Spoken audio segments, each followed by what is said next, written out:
Heading डालेंगे NCERT.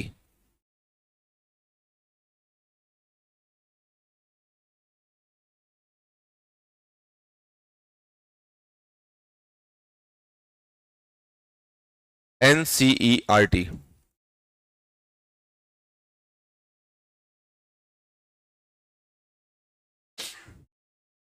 ठीक, ये नया हेडिंग है। अब क्वेश्चन लिखो इसके अंतर्गत।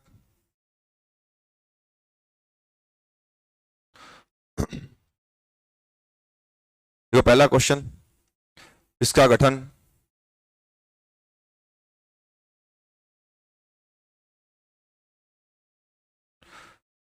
एनसीईआरटी का गठन। दूसरा, इसकी संरचना।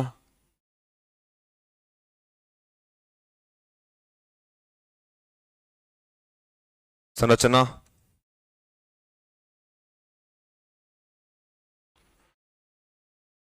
तीसरा क्वेश्चन, उद्देश्य व कार्य।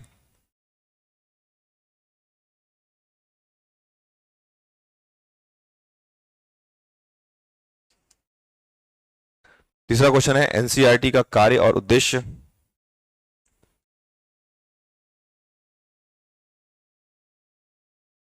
कार्य उद्देश्य।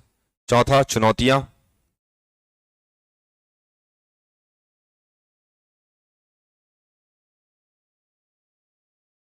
चुनौतियां।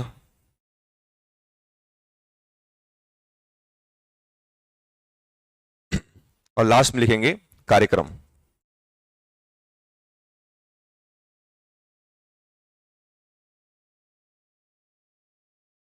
कार्यक्रम। ठीक, तो देखो इसमें टाइटल देख के समझ में आता होगा कि इसका काम क्या है। तो कल ही बताया गया था, जब भी कोई संस्थान के बारे में प्रश्न है तो पहले उसका वो समझो थीम क्या कहता है। तो यहां पे लिखा है एजुकेशनल रिसर्च के बारे में काम करना है, और साथ ही साथ हमको क्या करना है इसमें, तो ट्रेनिंग देना है। ठीक, समझो इसको, चीजों को क्या क्या अपने को क्वेश्चन बन गए हैं, उसके आगे अपने को क्या क्या बात रखनी है, उसमें क्या क्या लिखना है। तो पहला, एजुकेशनल रिसर्च मतलब कि शैक्षणिक अनुसंधान।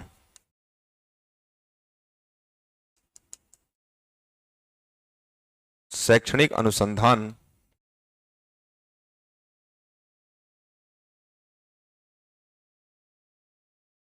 और ट्रेनिंग का मतलब होता है प्रशिक्षण। ये तो समझ में आ गया कि एक संस्थान है, एक परिषद है राष्ट्रीय स्तर की, जो काम करेगी, किस लिए काम करेगी, आपका शैक्षणिक अनुसंधान और इसके लिए प्रशिक्षण के लिए। अब इसमें क्या क्या क्वेश्चन बन सकता है उसको हम देख चुके हैं। देखो इसकी जो स्थापना हुई है, ये एनसीईआरटी की स्थापना हुई है यहां पर सितंबर 1961। कब हुई आपका, सितंबर 1961। और इसके साथ साथ इसका जो संरचना है, जो स्ट्रक्चर है, उसमें भारत सरकार का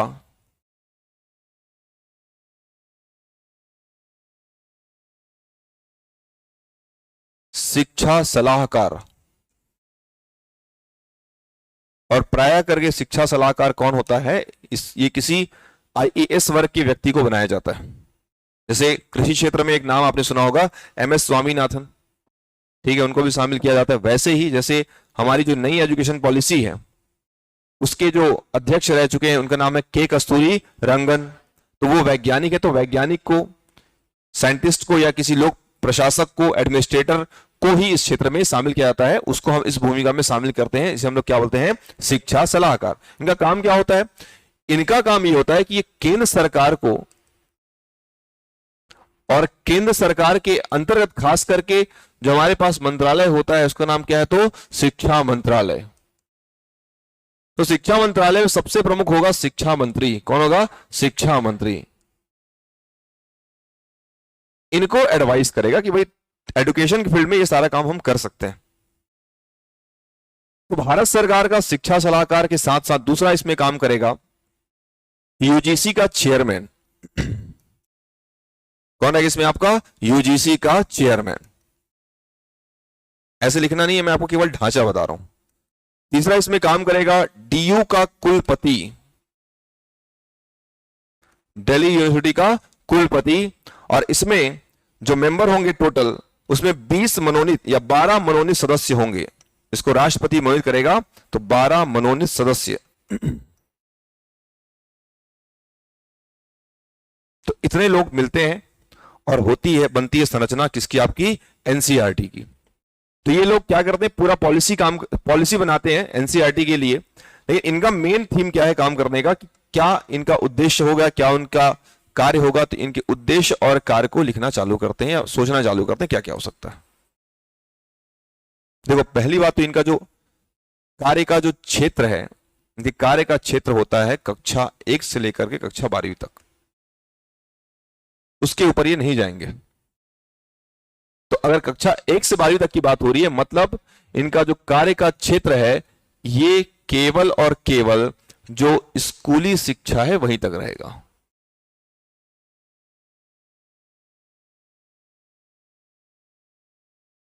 और स्कूली शिक्षा पद्धति में हमारे पास तीनों स्तर होते हैं। एक यहां पर होती है कौन शिक्षा, आपकी प्राथमिक शिक्षा।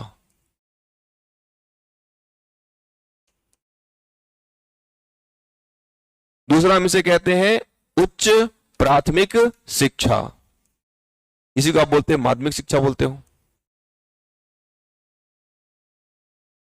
इसी को हम लोग क्या बोलते हैं, तो माध्यमिक शिक्षा। और तीसरा वर्ग हमारे पास होता है उच्च एवं उच्चतर शिक्षा।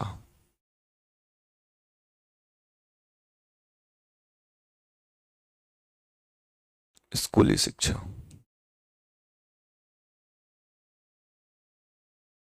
इन तीनों क्षेत्र में काम करेगी एनसीईआरटी, क्योंकि 12वीं तक का प्रोग्राम यही सेट करने वाले होते हैं।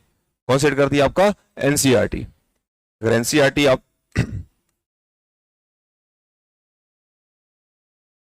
तो इसका काम केवल और केवल यही नहीं होता है, इसका काम दूसरा भी होता है कि ये शिक्षकों को भी कहीं ना कहीं प्रशिक्षण से जोड़ता है।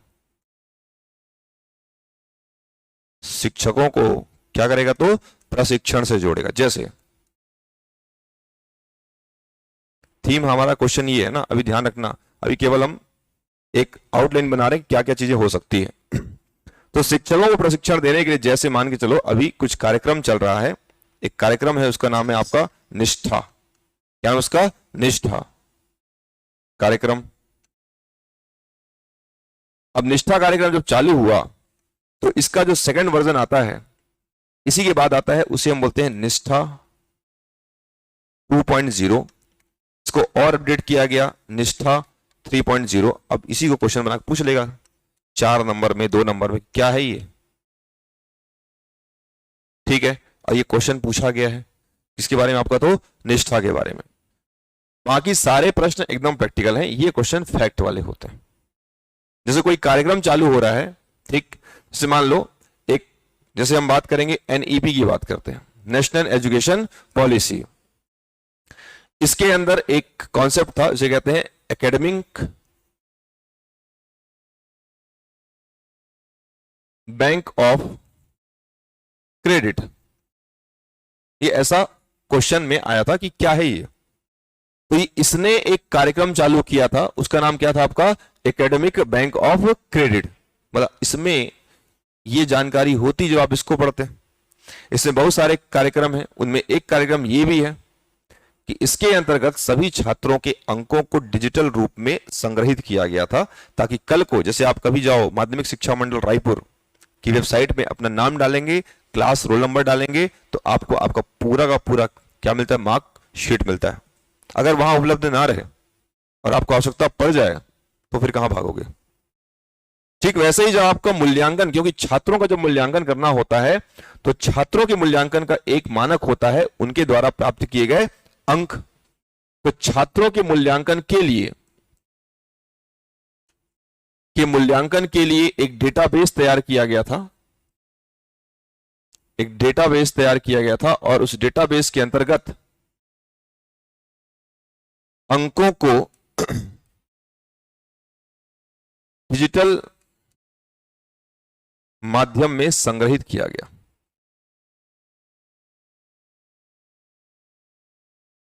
और इसी पद्धति को हमने बोला है एकेडमिक बैंक ऑफ क्रेडिट। तो ये ऐसे ही क्वेश्चन आएंगे, मान लो जो थोड़े से आपको लगेंगे डिफिकल्ट है, डिफिकल्ट नहीं है, थोड़ा आप नए नए योजनाओं से अपडेट नहीं रहोगे तो आपको लगेगा कि हाँ थोड़ा सा कॉम्प्लिकेट है। बाकी एकदम सिंपल प्रश्न ही आएंगे, एनसीईआरटी का उद्देश्य, कार्य, जो भी पूछा जाए। अब देखते हैं इसको अपन कैसे ले सकते हैं। ठीक, जैसे मान लो अभी देखो एक कार्यक्रम आया था, उसे कहते हैं मनोदर्पण। क्या नाम है? मनोदर्पण। अब जैसे जुलाई का महीना चालू होता है, नया सत्र चालू होता है, तो आप एक खबर पढ़ते हो कि बच्चों के साथ गलत व्यवहार हो रहा है। गलत व्यवहार मतलब ऐसा नहीं मारपीट कर रहे हैं, उसका मतलब यह है कि बच्चों का जो बैग का बोझ है वो बहुत क्या हो चुका है? भारी हो चुका है। आपके घर में छोटे भाई बहन होंगे तो देखते होंगे बहुत भारी भारी बैग लेके जाते हैं सुबह से और शाम तक आते हैं।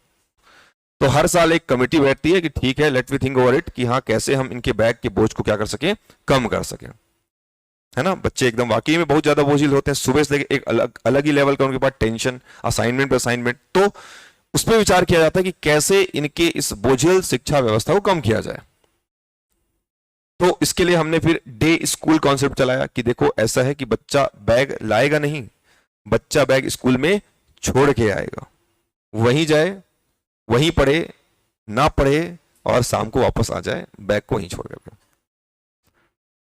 तो इसमें हर साल कमेटी बनती है, हर साल दैनिक भास्कर या कोई खबर में 2-4 बच्चों का ऐसा बैग भर भर के उसको फोटो खिंचा लेते हैं कि बेटा थोड़ा और भर लो, थोड़ा लगना चाहिए,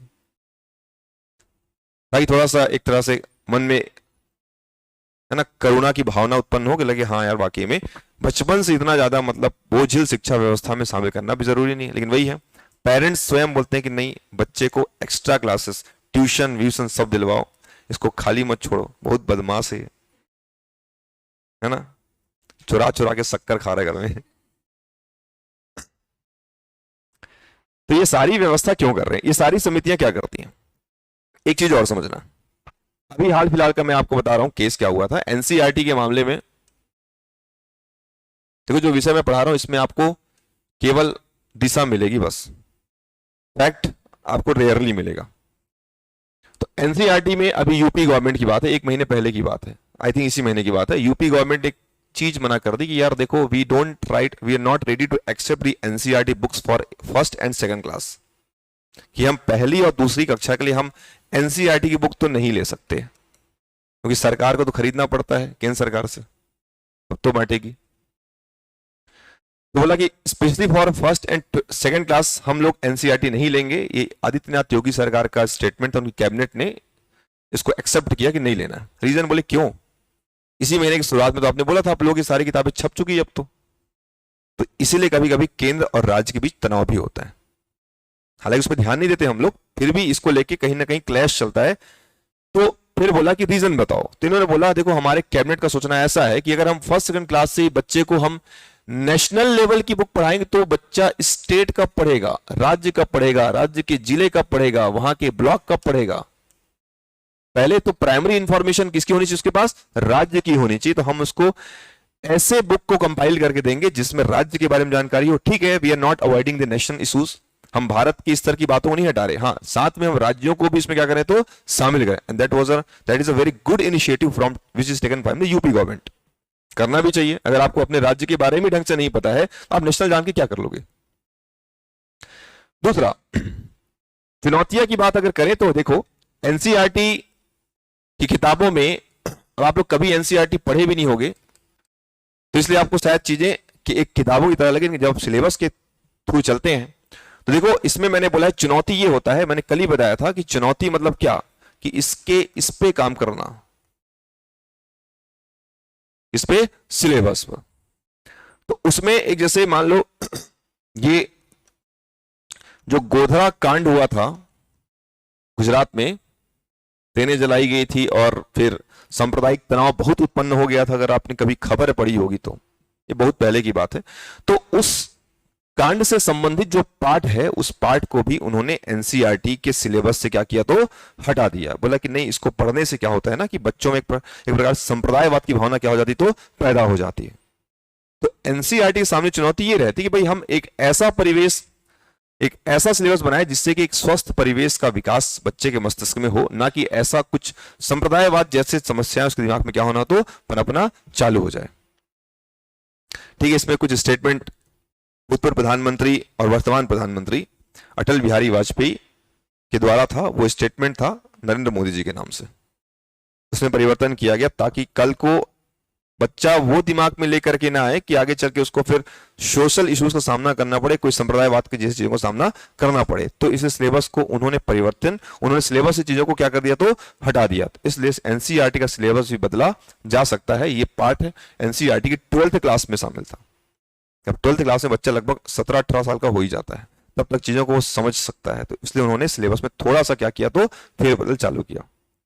किताबें देखते हैं, उसमें लिखा होता है कि भारत की राज्य व्यवस्था, लोकतंत्र, कैसा समाज है, इन सब के बारे में पढ़ाया जाता है कि भारतीय समाज की स्ट्रक्चर कैसे होता है। उस किताबों को भी आप पढ़ोगे, सोशल स्टडीज, सामाजिक विज्ञान जिसे कहते हैं, उसमें सारा कुछ लिखा होता है कि कैसे समाज था, कैसे समाज है और कैसे समाज आगे जा सकता है। और ज्यादा करके एनसीईआरटी किताबें क्यों पढ़ने कहते हैं, क्योंकि एनसीईआरटी के पढ़ने से बच्चे में इस ज्ञान का ज्यादा विकास होता है। कौन से ज्ञान का तो व्यवहारिक ज्ञान का। और हम ज्यादा करके इसको एक्सेप्ट करते हैं, किसको आपको तो सैद्धांतिक ज्ञान का।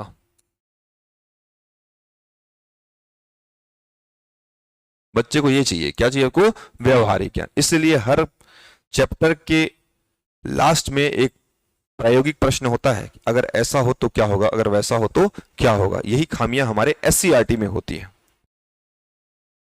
छोटे छोटे मूल्यांकन वाले प्रश्न होते हैं, अगर आप ऐसा हो तो क्या करोगे, वैसा हो तो क्या करो। यही तो एनसीईआरटी और एससीईआरटी में डिफरेंस है। आप अगर बचपन से इस पे ध्यान देना चालू करते, ऐसे प्रश्नावली पे ध्यान देते, तो शायद आपका तर्क शक्ति भी बेहतर हो जाता। लेकिन आप पढ़े हो एससीईआरटी से, रियरली आप में से कोई एनसीईआरटी, बाकी सब एससीईआरटी से पढ़े हो, तो तर्क शक्ति भी वैसा ही होगा जैसा आपको किताबों के माध्यम से पढ़ाया गया हो। दूसरा, नजरिया। एनसीईआरटी हमेशा इस दिशा में काम करती है, हम ऐसे नजरिए या ऐसे दृष्टिकोण का विकास करें जिससे स्टूडेंट, जो छात्र कक्षा 12वीं तक, जब वो बाल श्रम से भी आगे निकल चुका है, मतलब बाल श्रम की आयु सीमा पार कर चुका है 14 साल। दूसरा, वो वयस्क होने की अवस्था में है और ऐसे समय पर अब उसको आगे किसी एक विशेष क्षेत्र में शिक्षा ग्रहण करने में असहजता ना हो, समझ पाए कि आगे उसको किस क्षेत्र में शिक्षा ग्रहण करती। 12 साल तक उसको इसी तरीके से प्रिपेयर किया जाता है। कल हमने या पिछली क्लास में हमने एक पढ़ा था, उसका नाम है कोठारी आयोग। क्या था ना, कोठारी आयोग। उन्होंने ढांचा दिया था 10+2 का, 10+2+3। तो ये 10+2 का जो प्रिपरेटरी स्टेज है, जो आपका प्रिपरेशन का दौर है, उसी को बदल के बोला कि ठीक है अब चीजों को बदला जाए, 5+3+3+4 ये कॉन्सेप्ट दिया गया। और इसमें पहले साल में KG1, KG2, फिर पहली, फिर दूसरी, फिर आपका तीसरी। तो ऐसा चीजें चलेंगे। जब हम पढ़ेंगे एनईपी के बारे में तो आपको इसमें विशेष कर बात की जाएगी। तो इसको बदलने की आवश्यकता क्यों थी, क्योंकि 12वीं तक उसको किसी प्रकार से, अब देखो किसी बच्चे को आप बोलोगे तुम एक काम करो, मैथ्स लेकर केवल 2 साल पढ़ो। कितने साल पढ़ो, 2 साल। अब वहां पर उसको 4 साल पढ़ने की व्यवस्था दी गई है। कितने साल आपका, 4 साल। तो 2 साल में कमांड नहीं बन पाता है, चाहे साइंस का हो चाहे मैथ्स का हो। तो इसलिए इस ढांचे को बदला गया है। 10+2 को किसमें बदला गया आपका तो 5+3+3+4 में बदला गया, ताकि पूरी शिक्षा व्यवस्था से कहीं ना कहीं एक मैच्योर पर्सनैलिटी बाहर निकले। हालांकि आप तो उससे निकल चुके हो, लेकिन आने वाली पीढ़ी जो है ये सटीक दिशा में काम कर सके, इसलिए इस व्यवस्था को बदला गया। और इसमें पूरा का पूरा काम ना एनसीईआरटी का है। किसका है तो एनसीईआरटी वही काम करेगी, क्योंकि बुनियाद तो शिक्षा की पहले से होती है और सबको हैंडल कौन करता है तो एनसीईआरटी। इसलिए बोलते हैं एनसीईआरटी का रोल भारत के प्रमुख संस्थान के तौर पे काम करने का होता है, क्योंकि इसकी शुरुआत स्कूल से हो जाती है, प्राथमिक शिक्षा से ही हो जाती है। अगर वो सही हुआ तो आगे यूजीसी भी ढंग से काम कर पाएगी, आगे एआईसीटी ढंग से काम कर पाएगा। कल जितना संस्थान लिखे थे ना, सब वो फिर अपर स्टेजेस के संस्थान है, लेकिन जो फंडामेंटल स्टेज के संस्थान है वो कौन काम करती है आपको तो एनसीईआरटी। इसलिए इसका रोल इंपॉर्टेंट है, इसलिए इसको हायरार्की में संस्थानों में पहले नंबर पर रखा गया, किसको, आपका एनसीईआरटी को। सिलेबस भी ढंग से डिजाइन किया जाता है ताकि आपको क्रमिक तौर पे देखा जाए तो उसको व्यवस्थित कर दिया जाता है। तो इसी में ये उद्देश्य और कार्य है। अगर इसको लिखना चाहें तो कैसे लिख सकते हैं, उसको स्टार्ट करते हैं। पहले लिखो एनसीईआरटी के बारे में एक छोटा सा ब्रीफ।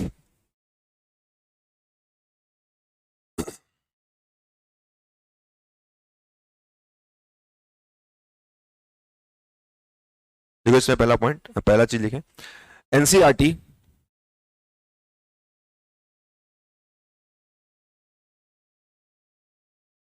और एनसीईआरटी वही बोलो, लाइन के ऊपर लिखना। देखो एनसीईआरटी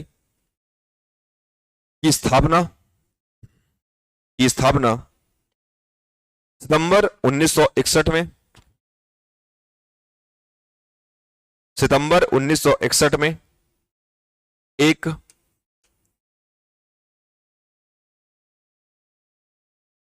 स्वायत्त निकाय के रूप में, स्वायत्त निकाय के रूप में की गई, निकाय के रूप में की गई।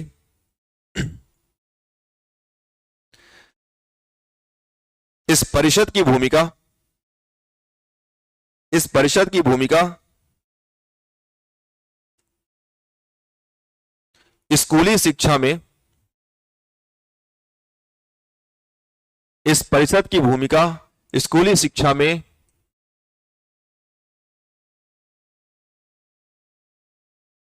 कल्पनाशील गतिविधियों, कल्पनाशील गतिविधियों के माध्यम से, कल्पनाशील गतिविधियों के माध्यम से बच्चों में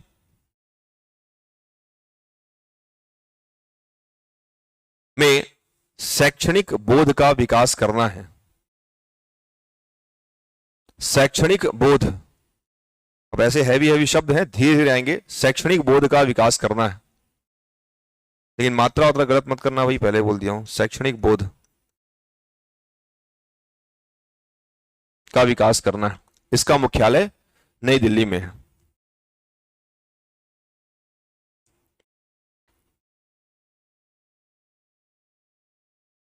फिर लिखो इसके उद्देश्य।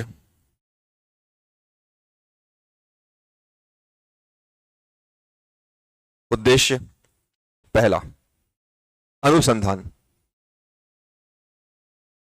उद्देश्य पहला अनुसंधान, दूसरा पाठ्यक्रम का निर्धारण, पहला अनुसंधान, दूसरा पाठ्यक्रम का निर्धारण,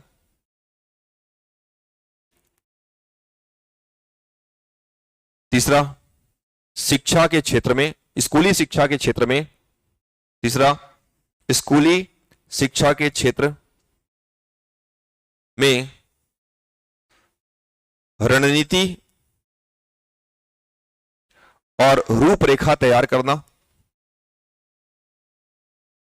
रणनीति और रूपरेखा तैयार करना,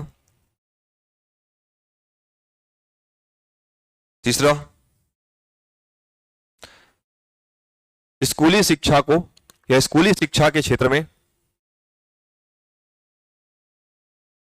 स्कूली शिक्षा के क्षेत्र में अनुसंधानात्मक गतिविधियों,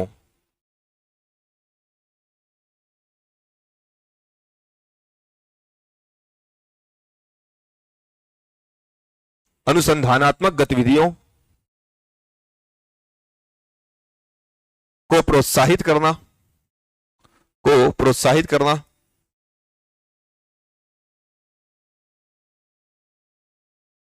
तो लिखो इसमें शैक्षणिक किट, शैक्षणिक किट, किट में छोटा की मात्रा रहेगा, शैक्षणिक किट, किट में फिर कीड़ा हो जाएगा, ये किट है। शैक्षणिक किट कॉमा मल्टीमीडिया, मल्टीमीडिया संसाधन, संसाधन मल्टीमीडिया संसाधन आदि के प्रयोग, आदि के प्रयोग को बढ़ावा देना, को बढ़ावा देना। फिर नेक्स्ट लिखेंगे स्कूली शिक्षकों को, स्कूली शिक्षकों को स्कूली शिक्षकों को सेवा से पूर्व, मतलब इनको ज्वाइन करने से पहले, स्कूल ज्वाइन करने से पहले, मतलब सेवा से पूर्व और सेवा के दौरान, सेवा के पूर्व एवं सेवा के दौरान क्या दिलवाना? प्रशिक्षण दिलवाना।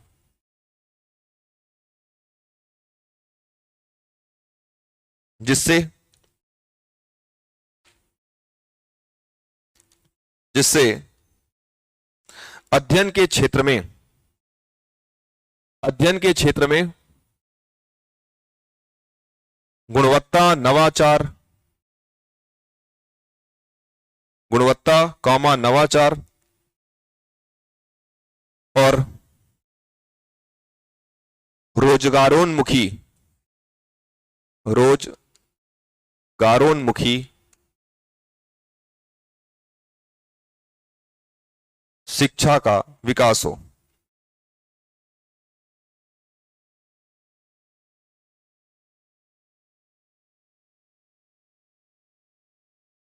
तो लिखेंगे केंद्र और राज्यों को, केंद्र और राज्यों को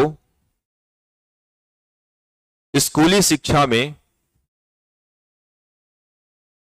स्कूली शिक्षा के क्षेत्र में, केंद्र और राज्यों को स्कूली शिक्षा के क्षेत्र में परामर्श देना।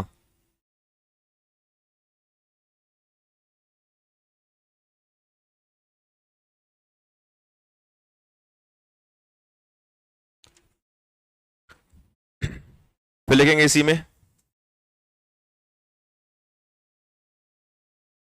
अनुपूरक सामग्री, अनुपूरक सामग्री कॉमा समाचार पत्र, पत्रिकाओं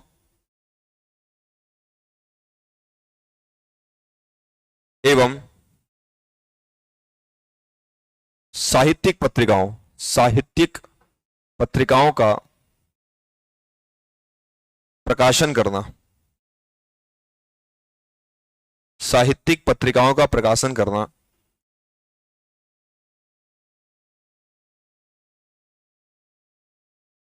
तो ये जो काम है, ये उद्देश्य और एनसीईआरटी की हम पढ़ने वाले चुनौतियों के बारे में उद्देश्य और कार्यशैली पे बात हो चुकी है। एनसीईआरटी, तो एनसीईआरटी की जो चुनौतियां हैं,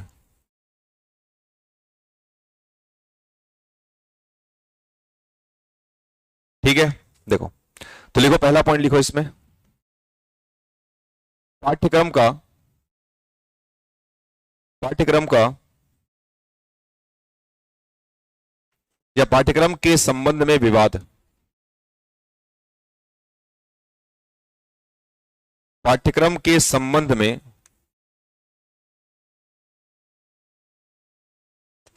विवाद। देखो इसमें कक्षा 1 से कक्षा 12वीं तक की, इसको एक्सप्लेन करा रहा हूं, लिखो इसमें कक्षा 1 से कक्षा 12वीं तक की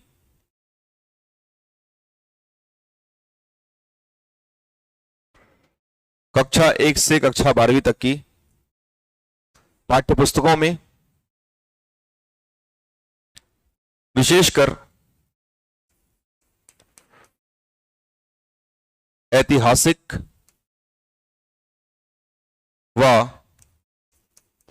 राजनैतिक, ऐतिहासिक और या ऐतिहासिक व राजनैतिक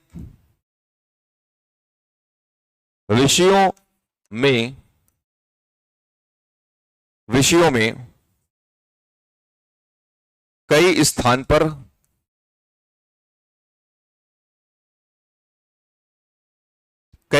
पर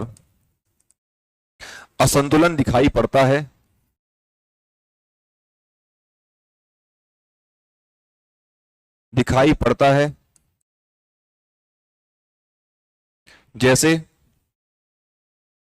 जैसे असंतुलन दिखाई पड़ता है जैसे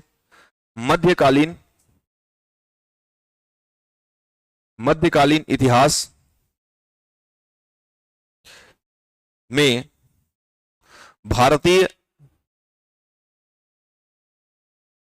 भारतीय योद्धाओं का उल्लेख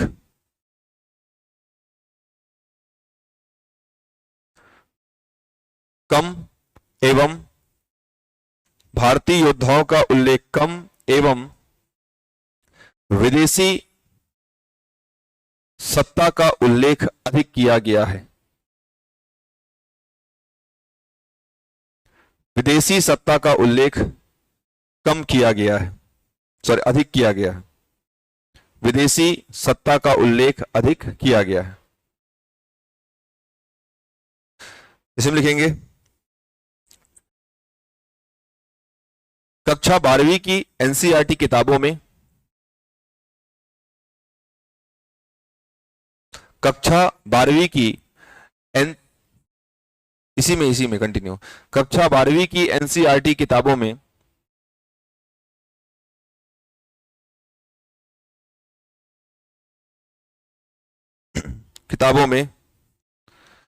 कुछ राजनीतिक अध्याय में बदलाव किया जाना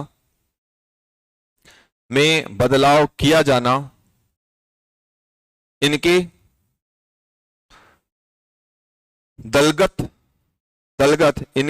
दलगत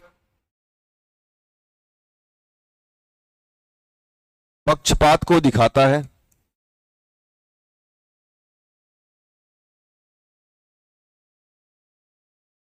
दलगत पक्षपात को दिखाता है। नेक्स्ट पॉइंट, आपातकाल जैसी घटनाओं को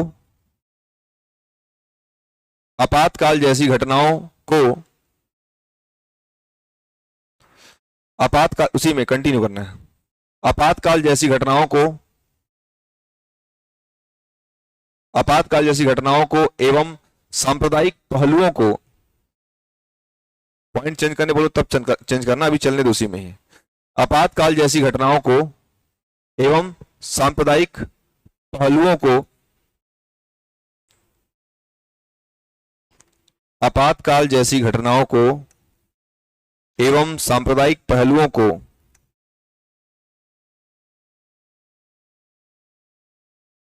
को संतुलित रूप में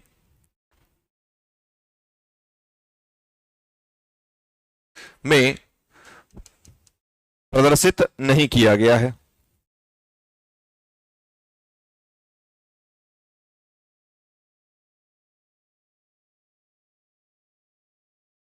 नेक्स्ट पॉइंट, अब पॉइंट बनाना। बहुसंख्यक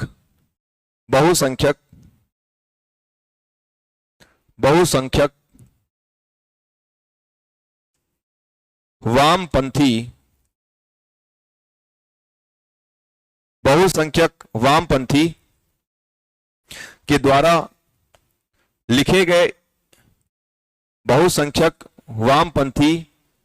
के द्वारा लिखे गए इतिहास के पुस्तकों में, बहुसंख्यक वामपंथी के द्वारा लिखे गए इतिहास के पुस्तकों में भारतीय संस्कृति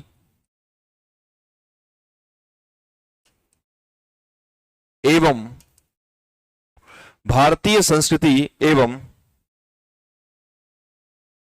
विरासत को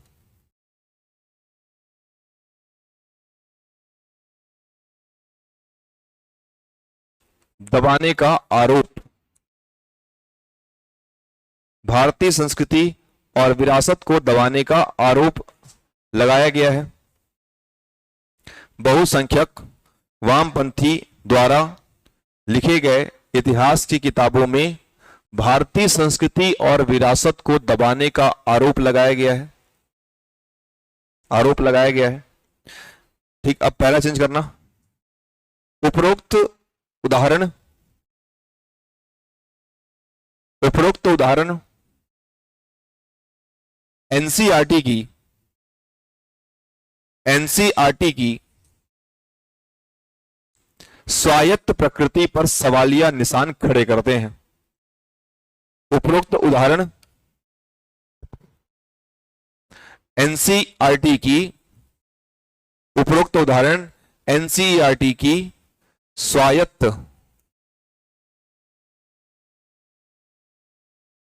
प्रकृति पर प्रश्न वाचक चिन्ह खड़ा करते हैं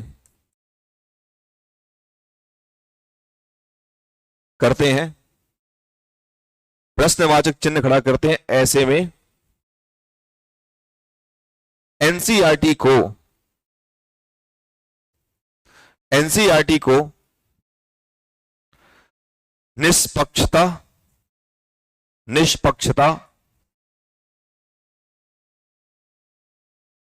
कॉमा सत्यनिष्ठा, निष्पक्षता सत्यनिष्ठा और संवेदनशीलता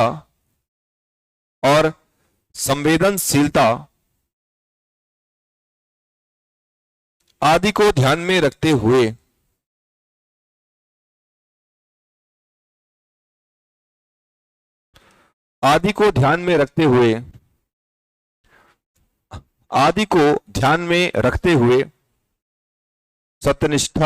निष्पक्षता कॉमा सत्यनिष्ठा और संवेदनशीलता आदि को ध्यान में रखते हुए पाठ्यक्रम का निर्माण करना चाहिए।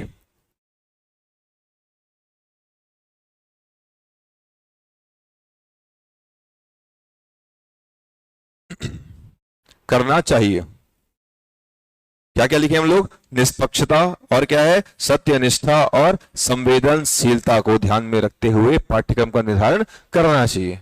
ये एक तरह से ये ऐसे वाले साइड में चला गया है। और ऐसे ही शब्दों का इस्तेमाल आप करो ऐसे जब लिखते हो, जब भी किसी बड़े उत्तर को लिखते हो तो आप एक तरह से समीक्षक के तौर पे, हम ना यहाँ पे एनसीईआरटी को कुछ गलत ठहरा रहे हैं और ठहरा भी रहे हैं गलत तो हमने कुछ तर्क भी दे दिए। और अब क्या था, अब सुझाव ये बता रहे हैं कि अब एनसीईआरटी को करना क्या चाहिए। तो उसको निष्पक्षता के साथ, पारदर्शिता के साथ, सत्यनिष्ठा के साथ और संवेदनशीलता के साथ जो है पाठ्यक्रम का निर्माण करना चाहिए, ताकि जिन जिन स्तर में जिन जिन उद्देश्य के साथ उन पाठ्यक्रमों को लाया गया है, उन पाठ्यक्रमों से उन बच्चे को उस प्रकार की जो स्थिति से हम स्थापित या स्थिति से जोड़ सके, ताकि उस क्षेत्र में सोचने की क्षमता का सृजन हो सके। ऐसा प्रयास एनसीईआरटी को करना चाहिए, क्योंकि 12वीं तक का पूरा जिम्मेदारी किनके पास होता है? आपका एनसीईआरटी का। अगर मान लो एनसीईआरटी इस प्रकार से कुछ ऐसी गलतियां करती ही है तो फिर बाकी एससीईआरटी के सामने और समस्या खड़ी हो जाएगी। क्योंकि राजनीतिक तौर पर देखा जाए, अगर देखो हर संस्थान पे कहीं ना कहीं पॉलिटिकल एक तरह से प्रेशर क्रिएट होता है, बट केंद्र स्तर की संस्थाओं में एक फायदा ये होता है, जैसे मान लो 2 संस्थान हमारे पास है, एक राज्य लोक सेवा आयोग, एक आपका केंद्रीय लोक सेवा आयोग। एक हम बात करेंगे स्टेट पीसीएस की बात करेंगे और आपका यूपीएससी की बात करते हैं। हमारे कभी भी ऐसा शायद ही हुआ होगा या होता भी होगा तो चीजें निराकरण जल्दी हो जाती हैं कि यूपीएससी की परीक्षाएं किसी वजह से कभी रुकी हों। इवन कोविड के दौरान पर भी परीक्षाओं का जो संचालन है वो टाइम टू टाइम किया गया। इसलिए केंद्रीय संस्थाओं की शक्ति राज्य की संस्थाओं की तुलना में क्या होती? तो ज्यादा होती। इसलिए एनसीईआरटी को बिल्कुल भी इसमें लापरवाही नहीं करनी चाहिए, क्योंकि 12वीं माने 18 वर्ष तक का शिक्षा पद्धति पूरी तरीके से अगर मजबूती से किसी पर टिका हुआ है तो किस पर टिका है? एनसीईआरटी पर टिका है। इसलिए एनसीईआरटी को हमको ऐसा बताना है, चुनौतियां उनके सामने हैं, चैलेंजेस उनके सामने हैं। एक तो ये हो गया। दूसरा इसमें और पॉइंट ऐड करेंगे, ऑनलाइन शिक्षा पद्धति। देखो ऑनलाइन शिक्षा पद्धति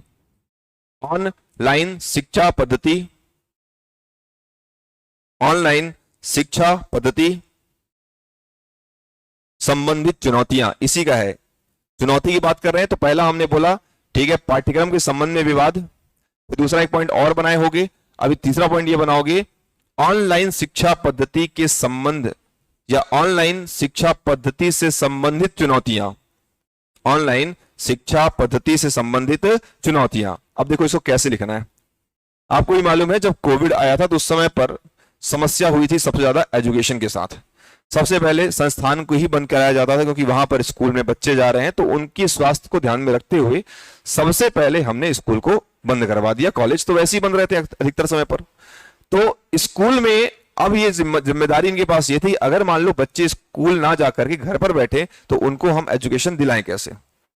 इसका मतलब ये तो नहीं कि ठीक है स्कूल की सारी पढ़ाई हम लोग क्या कर दें, तो बंद करा दें। इसलिए हमने तो दूसरा मोड चुना, ऑफलाइन से कहां जाना है आपको, तो ऑनलाइन। इसकी व्यवस्था इनको करनी चाहिए थी।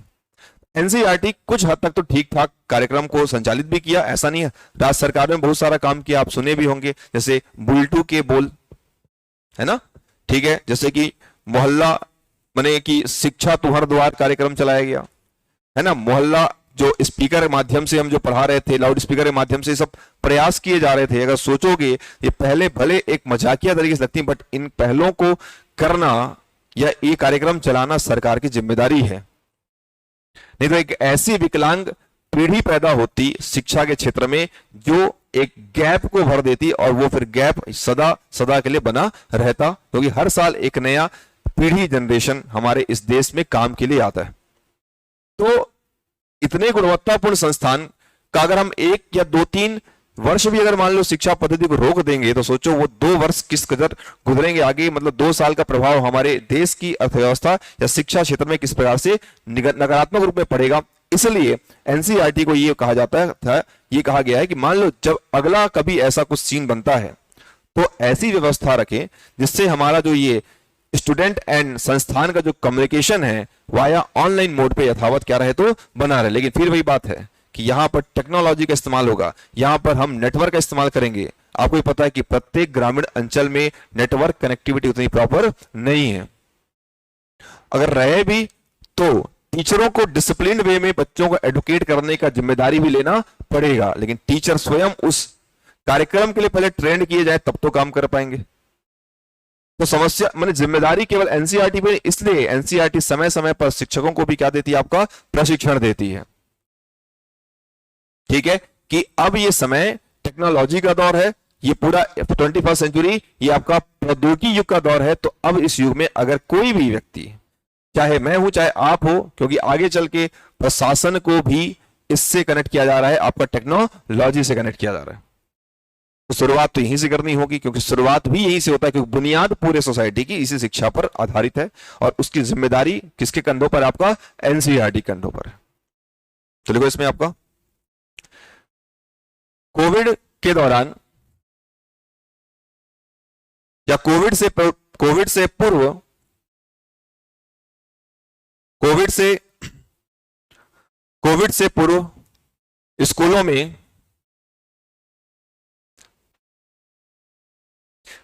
ऑफलाइन शिक्षा पद्धति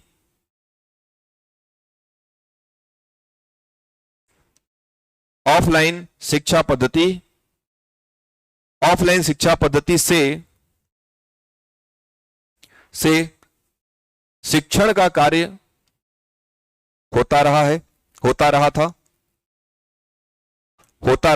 शिक्षण का कार्य ऑफलाइन पद्धति से होता रहा था। शिक्षण का कार्य ऑफलाइन पद्धति से होता रहा था। एक बात और समझ लो, जब मैं कोई सेंटेंस कहता हूं तो उसको समझ के अपने शब्दों में लिखने का प्रैक्टिस करो। हो सकता है सेंटेंस अगली बार में आगे पीछे हो जाए, तो पहले सेंस समझ लो। मैं ये कह रहा हूं कि कोविड आने से पहले कि जो शिक्षा पद्धति थी ये कौन से मोड में होती थी, आपका ऑफलाइन में, तो उसका अपने वर्ड में लिख सकते हो, होता रहा था।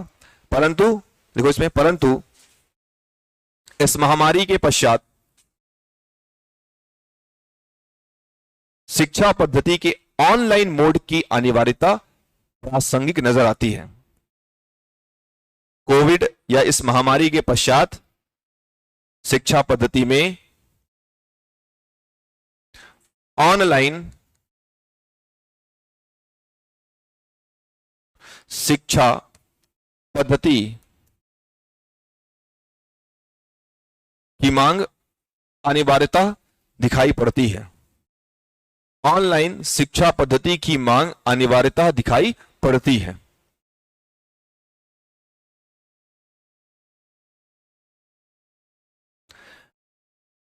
विगत 2-3 वर्षों में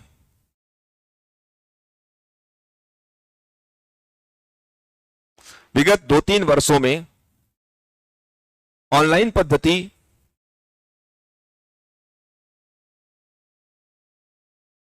पद्धति के खोखलेपन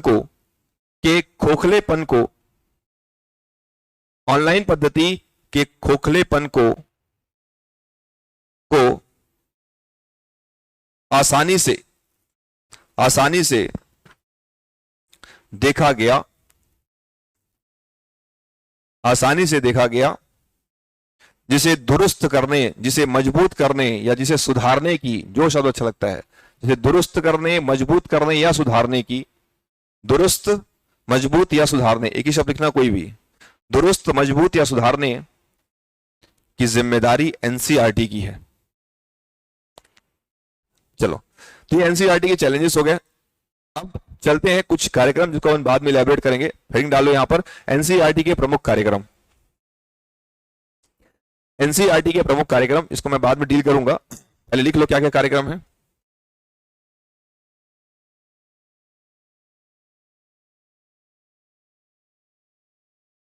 पहला है दीक्षा कार्यक्रम।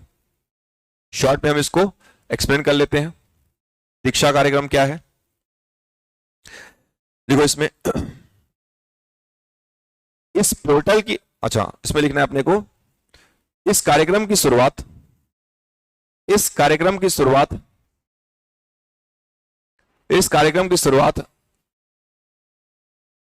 वर्ष 2017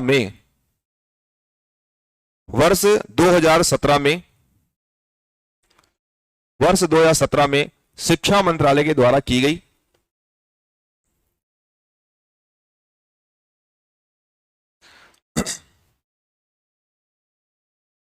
शिक्षा मंत्रालय के द्वारा की गई। अब जैसे मान लो कभी ऐसा, देखो यहां पर देखो कैसे लिखते हैं इसको, समझो इसको यहां पर। अब मान लो आ गया क्वेश्चन कि दीक्षा कार्यक्रम क्या है। अब ये कोई प्रोग्राम है तो मान लो एग्जामिनर, बहुत कम चांस है कि इसको आपको 15 नंबर में अकेले दे देगा, अधिकतर 2 नंबर के लिए या 4 नंबर के लिए, उससे ऊपर नहीं जाएगा ये। आपको लिखने के 2-3 तरीके बता दे रहा हूं। जब भी ऐसे प्रोग्राम आते हैं तो हम उसको लिखते हैं कैसे। मान लो यहां पर पैटर्न ए है, ठीक, वहां पर पैटर्न बी है। दूसरा तरीका क्या होगा, जिनको पैरा में लिखना पसंद है पैरा में लिखो, जिनको पॉइंट में लिखना पसंद है पॉइंट में लिखो। जब ऐसी पद्धति आती तो मैं सीधी कहूंगा यहां पर कि भाई यहां लिख लो पहला पॉइंट शुरुआत, 1 2 3 मत डालो, केवल बुलेट ऐसा डालने हैवी डालो, यहां पर शुरुआत लिख दो, यहां पर वर्ष 2017 में। फिर और लिखो किस संस्थान के द्वारा, किस मंत्रालय, तो उसको बोलते हैं क्रियान्वयन, उसको एग्जीक्यूट करने वाली बॉडी को हम लोग क्या बोलते हैं, तो क्रियान्वयन। और दूसरी बात, मात्रा सुधारने बोल रहा हूं, सुधार लो, बहुत गलत लिखते हो भाई तुम लोग, ठीक है। निजी लिखना नहीं आता है तो फिर कैसे चलेगा, मात्रा सुधारना तो आपके हाथ में है ना, इसको तो मान सकते हैं अपन। क्रियान्वयन जो संस्था यहां पर है वो संस्था है आपका शिक्षा मंत्रालय। कौन सा मंत्रालय है, शिक्षा मंत्रालय, हालांकि लंबा लाइन रहेगा। और तीसरा उद्देश्य लिख देना, जो उद्देश्य बताऊंगा अभी, ये एक तरीका हो गया। तो सामने वाला एग्जामिनर एकदम सरल पैटर्न है, इसमें आपको लिखावट का कोई टैलेंट नहीं दिखाना है। पहला पॉइंट ये, दूसरा पॉइंट ये, तीसरा पॉइंट ये, बस सही है तो फिर ठीक है, अंडरलाइन, इधर जो भी यहां पर ये अंडरलाइन, ठीक है। फिर यहां उद्देश्य जो लिखेंगे हम लोग, एक ये तरीका हो गया। दूसरा जो अपन लिख रहे हैं, ठीक है, कि दीक्षा कार्यक्रम शिक्षा मंत्रालय के द्वारा वर्ष 2017 में चालू किया गया, प्रारंभ किया गया, तो ये फिर सेंटेंस वाला कॉन्सेप्ट यहां पे आएगा। ये होता है कि चीजों को एकदम सरल तरीके से पुटअप करना। और जो हम दूसरी बात कर रहे हैं ये एक तरह से पैराग्राफ में देना, बट पैराग्राफ में आपको फिर, कई लोग यहां से स्टार्ट करते हो, मैं कह रहा हूं यहां से स्टार्ट करो ना, 2 कदम छोड़ के, ठीक है। और दूसरा जब लिख रहे हो तो भाई वहां से लिखो शिक्षा मंत्रालय के द्वारा, मतलब इसको लिखने के 10 तरीके हैं यार, वही कह रहा हूं कि लिखने के तरीके ढूंढो, हो सकता है तुम्हारे पास कुछ बेहतर तरीका लिखने का हो। सोचेंगे तो जाके आंसर लिखने के तरीके डेवलप होंगे। और इस पेपर में पढ़ते समय आप अगर सीख गए तो बाकी में फैक्ट है तो आप उसको आराम से लिख लोगे।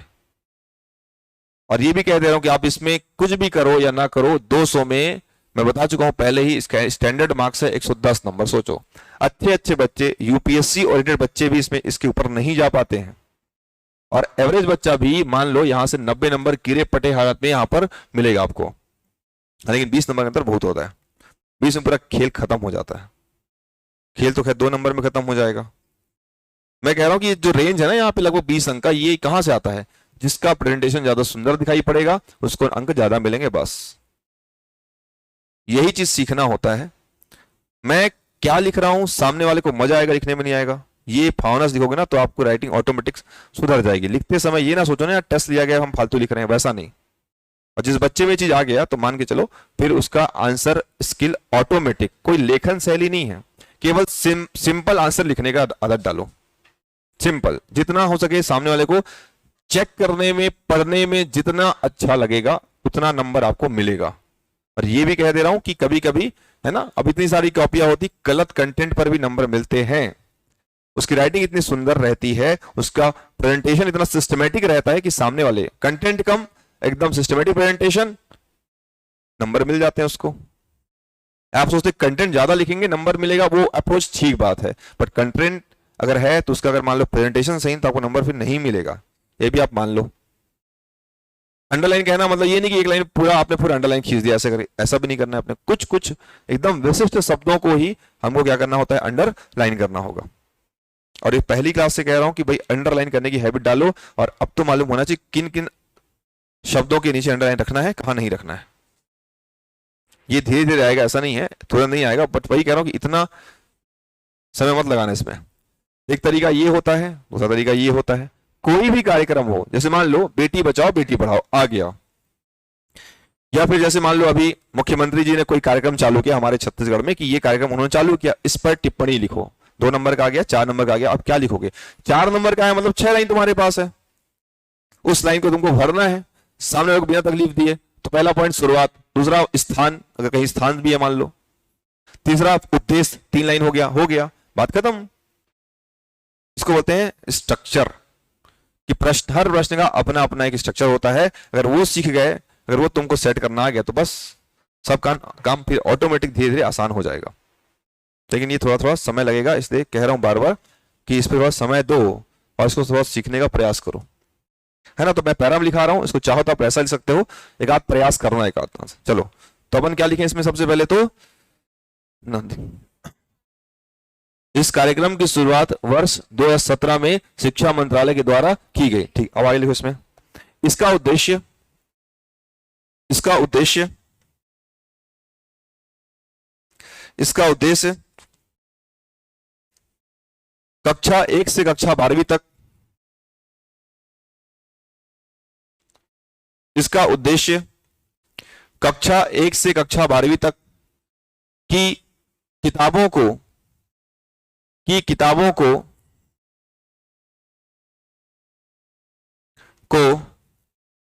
विद्यार्थियों को उपलब्ध कराना, विद्यार्थियों को डिजिटल माध्यम में, विद्यार्थियों को डिजिटल माध्यम में उपलब्ध कराना, विद्यार्थियों को डिजिटल माध्यम में उपलब्ध कराना, विद्यार्थियों को डिजिटल माध्यम में उपलब्ध कराना, एवं सभी शिक्षकों को प्रशिक्षण प्रदान करना, सभी शिक्षकों को प्रशिक्षण प्रदान करना,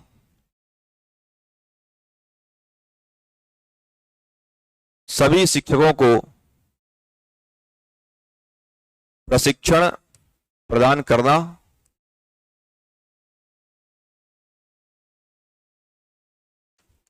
इसी में और लिखो, यह कार्यक्रम या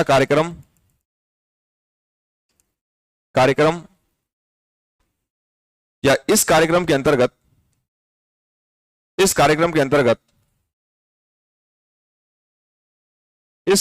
अंतर्गत कुल 15 भाषाओं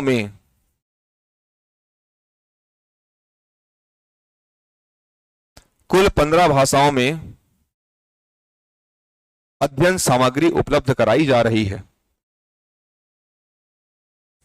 अध्ययन सामग्री उपलब्ध कराई जा रही है, अध्ययन सामग्री उपलब्ध कराई जा रही है। अब आपको यह मालूम होना चाहिए कि हमारे भारतीय संविधान की जो 8वीं अनुसूची है उसमें भाषाओं की संख्या कितनी है? 22। और इन्होंने कितने व्यवस्था की है? 15। ऊपर लेके जाऊं भी तो लेके क्यों जाऊं आपको भाई, आप पहले यहीं तक रहो। अगर मान लो कल को पूछ ले भाई इसके द्वारा चलाए गए कार्यक्रम की कमियां बताओ, बता देना। शेड्यूल 22 भाषाएं हैं और उपलब्ध कितने में करा रहे हैं? 15 में।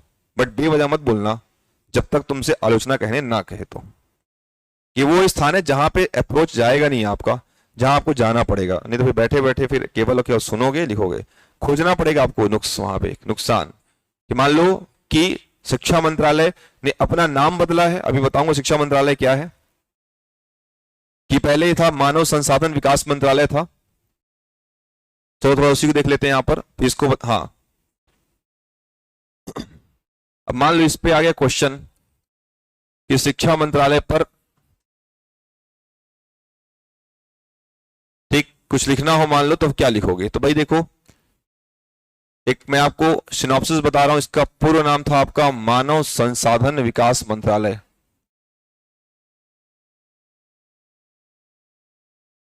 क्या नाम था इसका? मानव संसाधन विकास मंत्रालय। ठीक है, फिर बताओगे गठन 1985 में। फिर लिखोगे इसमें नाम परिवर्तन सन 2020 में। पहले ये नाम था, क्या नाम था? मानव संसाधन विकास मंत्रालय। ठीक है, गठन कब? 1985। अब देखो जब ऐसे लिखते हैं ना फॉर्मेट में, तब ज्यादा अंडरलाइन के पीछे मत भागना। फिर अंडरलाइन वहां करते हैं जहां हमको ऑब्जेक्ट, जहां हमको उस सब्जेक्ट को आइडेंटिफाई कराना हो। ये तो ऑटोमेटिक सब दिख रहा है साफ साफ, है ना? ठीक है, अब यहां पर उद्देश्य, तो उद्देश्य हेडिंग डाल दिए, फिर यहां बुलेट करके लिखना चालू कर दे। पहला दूसरा आपको लिखना अगर अच्छा लगता है वो लिखते हैं यहां पर कि शिक्षा के तंत्र को, भाई शिक्षा मंत्रालय काम क्या होगा? शिक्षा के तंत्र को या शिक्षा के बुनियाद को लिखते समय अपने सेंटेंस को ढंग से फ्रेम किया करो कि आगे पीछे के का की में जो कारक लगाते हो ना, हिंदी पढ़ते हो बचपन से, तब भी आप इतने बड़े होने के बाद अपना सेंटेंस नहीं बना पाते हो। ठीक है, शिक्षा के बुनियादी ढांचे को मजबूत बनाना। क्या बनाना? मजबूत बनाना। दूसरा मान लो मेरे को मन कर रहा है कि मैं चलूं ग्रामीण अंचल, तो ग्रामीण अंचलों में शिक्षा व्यवस्था की पहुंच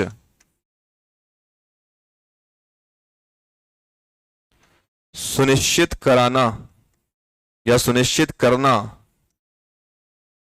तीसरा और सोच सकते हो इसमें, शिक्षा के क्षेत्र में नीति निर्माण करना या नीति निर्माण करना।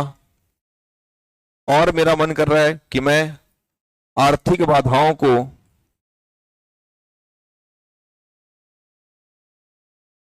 शिक्षा प्राप्ति के मार्ग से दूर रखना, क्या मार्ग से सुरक्षित रखना। नहीं, उल्टा हो गया यहाँ पर।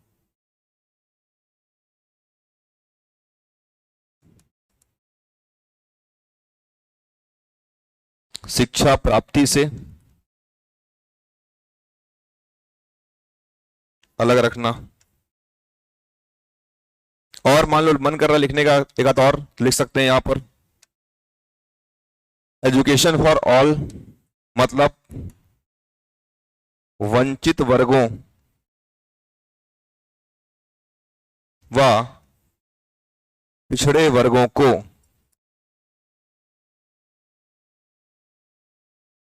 शिक्षा उपलब्ध कराना। और चाहो इसमें 20-50 पॉइंट आ जाएगा।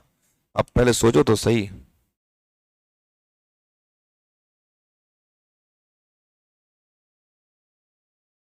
ठीक, अब इसमें ऐसा कौन सा पॉइंट है जो तुम्हारे दिमाग में नहीं चलता है? सब हमारे इर्द गिर्द ही है, ऐसा कोई सिस्टम नहीं, कोई ऐसी कोई चीज नहीं है। ये शिक्षा के बुनियादी ढांचे को क्या करना? तो मजबूत करना।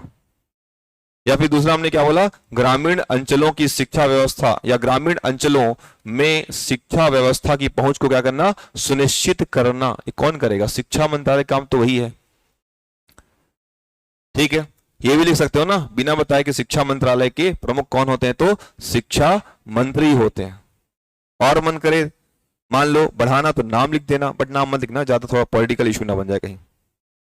नाम हम फालतू किसी के व्यक्ति विशेष का कभी कोशिश करना कि जब तक ना आवश्यकता पड़े तब तक मत ही लिखना, तो बेहतर रहेगा। एकदम अपने को दूर दूर रहना है विवाद से। कहीं एक भी मान लो थोड़ा सा आप लिख दिए तो पूरे पेपर में उसकी छवि मिल जाएगी आपके, वो पेपर बर्बाद मान के चलो, है ना। तो इसको थोड़ा ध्यान रखिएगा कि हमको एकदम संतुलित आंसर लिखना है, संतुलित। आप पेपर 7 के पार्ट में यही सीखोगे कि आंसर को बेस्ट टू बेस्ट लिखने का प्रयास कैसे करना है। ठीक है, बाकी विषय में आप फैक्ट पढ़ो लिखो, बट यहां फैक्ट कम, यहां पे आपको एक तरह से थीम मिल रहा है आंसर राइटिंग का, मान के चलो। ठीक है, अब यही शिक्षा मंत्रालय को मैं चाहूं तो पैरा में भी लिख सकता हूं, बट पैरा जब लिखते हो तो उस समय आप बुलेट बनाना चालू कर दो कि पहले लाइन में पहला बुलेट मारे, 2 लाइन लिख लिए, फिर बुलेट दिए, फिर 2 लाइन लिखे, फिर बुलेट दिए, फिर 2 लाइन। कितना सुंदर लिखा, देखो सिस्टमेटिक आंसर बोलते हैं इसको। पहले में आपने 1 लाइन लिखा, फिर 3 लाइन लिखा, फिर लिखा 2 लाइन, फिर 1 लाइन लिखा, वो फिर रैंडम, मतलब स्टार्ट में वैसा ही होता है, लेकिन जब बच्चा एकदम परफेक्ट नहीं, that might be close to perfect, तो उस समय पे चीजें ऐसी आती कि हाँ मेरे को कौन सा सेंटेंस कितने लाइन में खत्म करना है, वो बच्चा सीख जाएगा आराम से। तो इसको आप थोड़ा सा दिमाग में बिठाओ लिखते समय। ठीक है तुलतुल अधिकारी, हाल पहले वही था, इस बार भी ऐसे ही लग रहा है मेरे को, इस बार दिखना चाहिए, समझे। तो ठीक है, इसको अपन लिखते हैं, चलो। क्या कुछ हेडिंग डाल दिए थे क्या अपन, है ना। अब लिखो शिक्षा मंत्रालय, हेडिंग डालो शिक्षा मंत्रालय।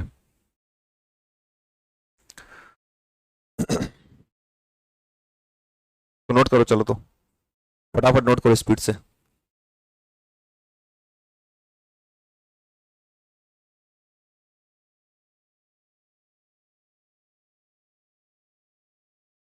इसको फोटो क्लिक कर लो, फिर चलते हैं आगे।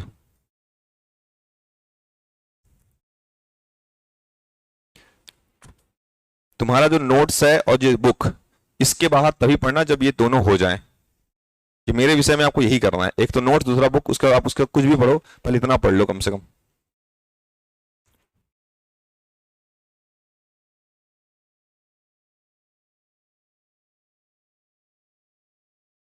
ठीक है, और ये जो 3 बिंदु मैंने लिखे हैं यहां पर, ये 3 पॉइंट किसी भी कार्यक्रम में आप सेट कर सकते हो, आपको पहले बता दे रहा हूं। कोई भी कार्यक्रम हो, कोई भी एनी काइंड ऑफ कार्यक्रम that could be issue related to the social perspective, हो सकता है एजुकेशनल पर्सपेक्टिव, हो सकता है इकोनॉमिकल पर्सपेक्टिव, पॉलिटिकल पर्सपेक्टिव, किसी भी उद्देश्य से अगर मान लो योजना चालू की गई है, आप इन बिंदुओं पे उसको लिख सकते हो। ठीक है, और मान लो उद्देश्य के साथ साथ मान लो लिखना हो कि प्रावधान लिख दो उसमें, तो उद्देश्य के साथ साथ, जैसे मैं अभी जो आपको जो दीक्षा कार्यक्रम बता रहा था, उसको मैं चाहूं तो ऐसा भी लिख सकता हूं, शुरुआत, दूसरा मैंने क्या बोला मंत्रालय, फिर क्या बोला तो उद्देश्य को आप लिख दो। कितना सुंदर दिखता है आंसर यहां से, कि अगर ये बॉक्स के अंदर है तो आई थिंक इससे बेहतर उसको सामने वाले कुछ नहीं मिलेगा, कि यहां पे आपने शुरुआत लिखी, यहां पे आपने मंत्रालय लिखा, यहां पे आपने उद्देश्य पहला लिखा, यहां पर दूसरा उद्देश्य लिखे, यहीं से स्टार्ट करें दूसरा उद्देश्य, हालांकि ये पहला उद्देश्य, यहां पर दूसरा उद्देश्य, यहां पर तीसरा उद्देश्य, हो तो गया बस। तो क्या चाहिए इसमें, कोई इसमें उठा पटक नहीं, कोई इसमें मारामारी नहीं है इसमें आंसर में, मतलब इसमें उसको कहीं तो टिक मारने जगह मिले, आप लिखते वहां खोजते रहता है कहां क्या लिखा है बच्चा, तो उसको तकलीफ दोगे तुमको तकलीफ ही मिलेगा वापसी, है ना। तो उसको थोड़ा ध्यान रखना। तो दीक्षा के बारे में लिखेंगे, नहीं लिखे हम लोग, नहीं लिखे हैं? लिखो दीक्षा, लिख लो दीक्षा के बारे में। हाँ, तो इस तरीके से भी लिख सकते हो, ये बता रहा हूं आपको मैं। ये फॉर्मेट को लिख लो कहीं पर, सेट करो उस फॉर्मेट में, लिखो वहां पर शुरुआत कब हुई है ना। अगर डेट भी जानना है तो 5 सितंबर सन 2017। अब देखो ऐसे लिखना है, जो नहीं जान रहे हो अभी भी, 5 सितंबर सन 2017 ऐसे लिखते हैं।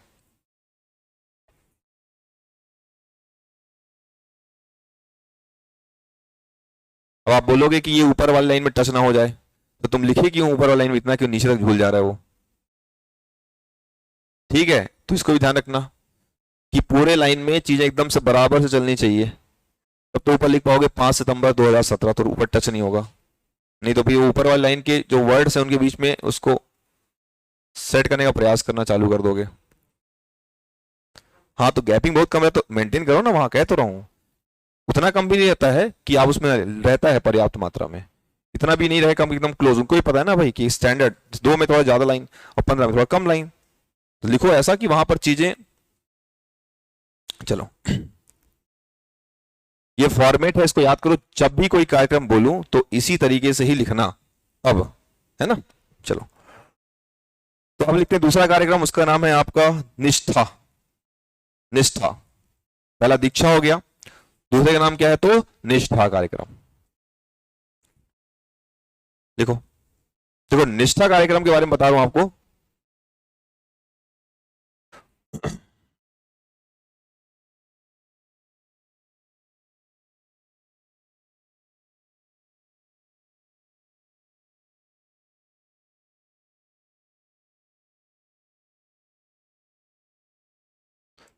क्या नाम है इसका, निष्ठा। देखो निष्ठा के 3 वर्जन आए हैं, पहला निष्ठा, दूसरा निष्ठा 2.0 और अभी आया है निष्ठा 3.0। अब उसकी मर्जी, आपसे ये पूछे चाहे ये पूछे चाहे ये पूछे, अगर ये पूछेगा तो भी 2 नंबर, यहां भी 2 नंबर, यहां भी 2 नंबर, और क्या पूछेगा है क्या पहले ये जान लो। इसमें इस कार्यक्रम के अंतर्गत, ठीक है, इसका भी अपना फुल फॉर्म होता है। जैसे ये है आपका नेशनल इनिशिएटिव फॉर, इनसे होगा आपका नेशनल, क्या होता है आपका national initiative for school teachers. क्या लिखा उसमें, टीचर्स होलिस्टिक एडवांसमेंट। आप इसको वहां पे इंग्लिश में लिख सकते हो, कोई दिक्कत नहीं, एकदम ठीक है। तो यहां पे समझ में आता है कि नेशनल इनिशिएटिव, इसका मतलब शुरुआत, क्या होता है इसका मतलब शुरुआत, फॉर स्कूल टीचर्स मतलब स्कूल के शिक्षकों के होलिस्टिक एडवांसमेंट, मतलब एक तरह से विधिवत या एक सटीक दिशा में उनके एडवांसमेंट के लिए चालू किया गया कार्यक्रम। और किसी भी टीचर का एडवांसमेंट कब होगा, जब उसको दिया जाएगा ट्रेनिंग, जब उसे हम लोग क्या देंगे आपका तो प्रशिक्षण की व्यवस्था। ये प्रशिक्षण की व्यवस्था है, इसी को उसको दिखाना है कि तुमको मालूम है कि निष्ठा कार्यक्रम का उद्देश्य क्या था, टीचर को क्या देना तो प्रशिक्षण देना। लेकिन शुरू में हम नहीं दे भाई प्रशिक्षण देना, ठीक बात है, बट एक तो भर्ती भी मैं करूं, पैसा भी मैं दूं, ट्रेनिंग भी मैं ही कराऊं और ट्रेनिंग के कॉस्ट भी मैं उठाऊं। तो कोई भी शुरुआत, कोई भी कार्यक्रम सरकार जो है ना एक स्टेज वाइज करती है, चरणबद्ध तरीके से करती है। तो पहले जब निष्ठा शुरू में आया तो पहले कक्षा 1 से 8वीं तक के शिक्षकों को ट्रेनिंग दिया जाता था। अभी दायरा बढ़ चुका है, 9वीं से कहां तक आपको तो 12वीं तक के टीचर को भी इसमें शामिल कर लिया गया। और 3.0 में हमने अब टीचर के एकेडमिक्स पर भी काम करने की बात कही है कि एकेडमिक्स मतलब वो उसको हम बनाना चाहते हैं, विशेषज्ञ बनाना चाहते हैं कि वो उस विषय में एक्सपर्ट बन सके। तो उसके लिए ट्रेनिंग दे रहे हैं। सोचो कितना सरकार खर्च कर रही है कि चलो जैसे भी आए शिक्षक, इन शिक्षक ढंग से काम शिक्षण का करें, इसलिए वो सरकार क्या कर रही है, उनको प्रशिक्षण दे रही है। और जैसे जैसे हम बढ़ते हैं तो यहां पर देखो ये पिरामिड क्या कहता है कि प्राथमिक स्तर पर हमारे पास बच्चे भी ज्यादा और शिक्षक भी ज्यादा। धीरे धीरे यहां पे हमारे पास मिलता है मध्य, या इसको बोलते हैं हम लोग उच्च प्राथमिक स्तर। क्या बोलते हैं हम इसको, उच्च प्राथमिक स्तर, इसे बोलते हैं उच्च स्कूली शिक्षा या स्कूली स्तर। फिर यहां पर स्नातक स्तर, फिर आपका स्नातकोत्तर स्तर। तो भाई देखो यहां पर कि धीरे धीरे यहां संख्या बच्चों की भी घटती है और संख्या टीचर्स की भी घटती है, मतलब ना तो बच्चे और ना ही टीचर। तो यहां पे इस अनुपात को संतुलित बनाना पड़ेगा, बैलेंस करने के शुरू से ही इस, क्योंकि शुरू में ही देखो हमने जो एक शब्द इस्तेमाल किया था, अब इसको हिंदी में लिख सकते हो, उसको हम लोग क्या बोलते हैं तो ड्रॉप आउट। बच्चे नहीं है तो फिर अब देखो कई ग्रामीण अंचल में ऐसी स्थिति भी खराब है, ये साफ साफ देखा हुआ उदाहरण है कि जहां स्कूल में 4 बच्चे हैं और 2 शिक्षक हैं, 4 बच्चों के हैं तो 2 शिक्षक हैं। मतलब उस गांव में स्थिति कितनी खराब है, सरकार ने व्यवस्था कर रखी है बट गांव ही अवेयर नहीं है, गांव ही उसमें सपोर्ट नहीं कर, तो वहां पे एजुकेशन सिस्टम फिर खराब हो जाएगा यार। तो इसीलिए तो ये फिर वही कह रहा हूं कि ऐसे तरफ चला जाता है बार बार चीजें, तो अपने को यहीं रहना है। देखो इसमें निष्ठा कार्यक्रम, देखो इसका पूरा नाम, इसका पूरा नाम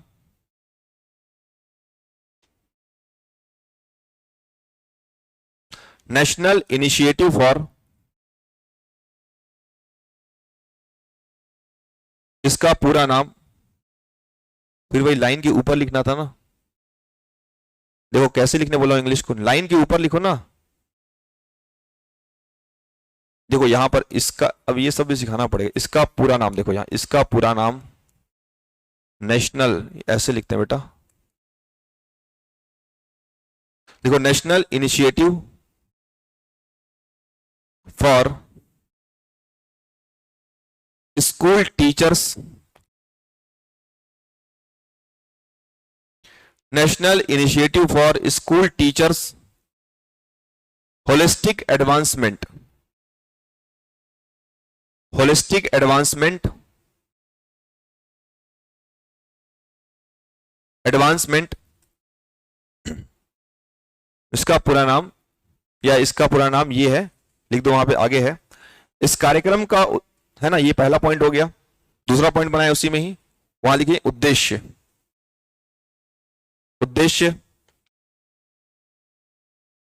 उद्देश्य लिखेंगे, उसको अंडरलाइन करेंगे, डैश करिए। इस कार्यक्रम के माध्यम से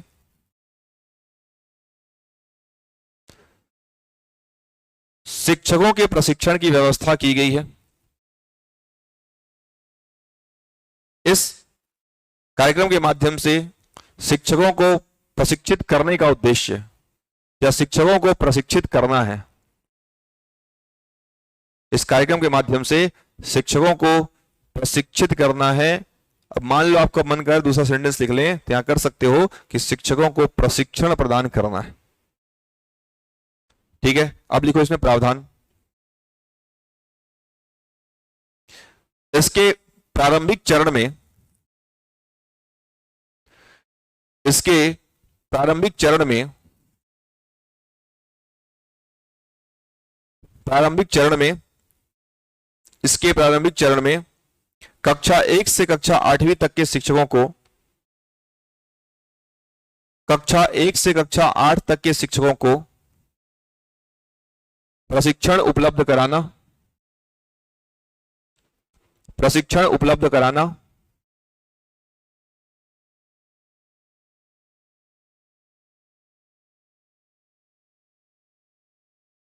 जिससे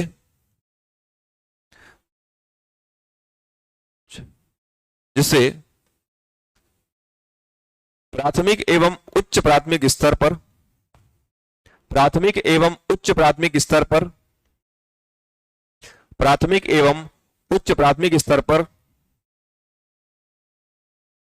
प्राथमिक एवं उच्च प्राथमिक स्तर पर स्कूली व्यवस्था में बेहतरी लाया जा सके, में बेहतरी लाई जा सके, बेहतरी लाई जा सके। इसी में लिखो निष्ठा 2.0, निष्ठा 2.0,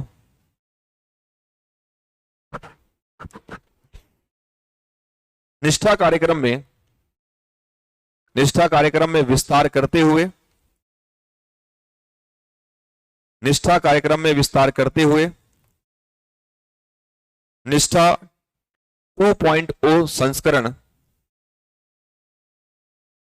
निष्ठा 2.0 संस्करण, ठीक, 2.0 संस्करण प्रारंभ किया गया है।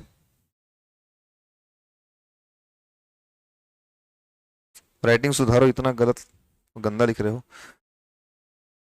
निष्ठा 2.0 कार्यक्रम, बोला हूं ना कि अंकों को कम से कम लाइन के ऊपर लिखा करो, कितनी बार बोलूं मैं।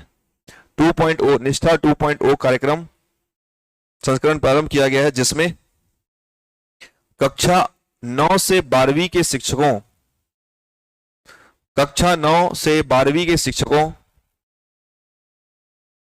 कक्षा 9 से 12वीं के शिक्षकों, ये हेडिंग ऊपर रहेगा, देखो ये लाइन के ऊपर रहता, ये ऊपर रहता, ये अभी तो वो बता रहा हूं उसको, समझ में नहीं आ रहा है क्या?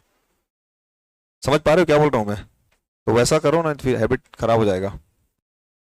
कक्षा 9वीं से 12वीं के शिक्षकों के प्रशिक्षण की व्यवस्था, के प्रशिक्षण की व्यवस्था, हाँ ठीक है, हाँ ऊपर जाएगा, के शिक्षकों के प्रशिक्षण की व्यवस्था की गई है, की गई है। फिर लिखो निष्ठा 3.0,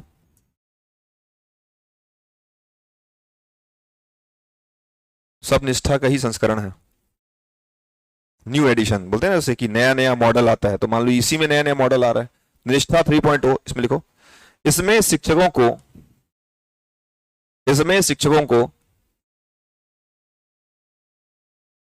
विषय विशेष में विशेषज्ञ बनाने के लिए, विषय, इसमें शिक्षकों को विषय विशेषज्ञ बनाने के लिए, विषय विशेषज्ञ बनाने के लिए प्रशिक्षण की व्यवस्था की गई है, प्रशिक्षण की व्यवस्था की गई है, प्रशिक्षण की व्यवस्था की गई है। ठीक, तो ये हुआ हमारा शिक्षा मंत्रालय और दूसरा था एनसीईआरटी। ठीक है, खत्म होने के बाद दूसरा संस्थान चालू होगा, वो होगा आपका एक संस्थान है, उसका नाम है, सुन लिए रहो, उसे कहते हैं न्यूपा। क्या नाम उसका? न्यूपा। ये क्या है, कैसे एग्जिस्ट में आया, इसका रोल क्या है, इसका रिस्पॉन्सिबिलिटी क्या है, सेम वही पैटर्न अपनाना पड़ेगा जो हमने कहा इस्तेमाल किया तो एनसीईआरटी में। समझ में आ रहे हो? मतलब ये एक तरह से पूरा गेम शब्दों को सुनने का और लिखने का है। ठीक है, चलो